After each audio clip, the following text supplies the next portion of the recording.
つまでも遠い過去でも君がいて僕がいて道の果て見えない不安も小さな声押し殺して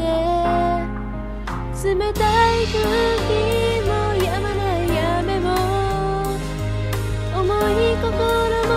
言葉も光が差し込んで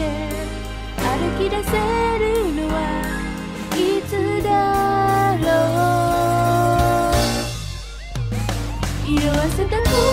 色も君に伝えたい何の意味もないけれど夜明けは来ないよと聞こえないふりしていつの日にか笑っていられるかな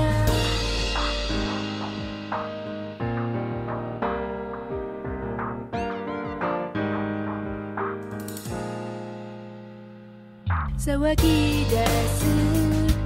かすかな予感を溢れ出す期待を少しずつ探し続けても虚しだけいらないつまらない一日が終わり長い夜は怖くてまだ朝が来るけど何も見えないのはなぜだろ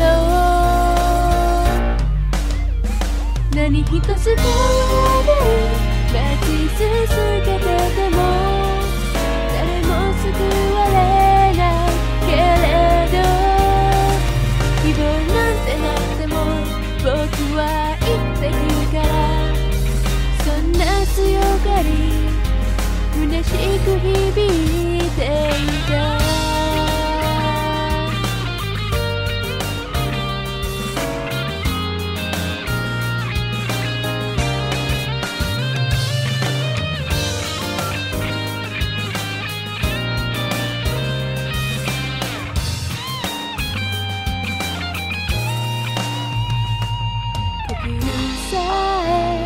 おぼすかす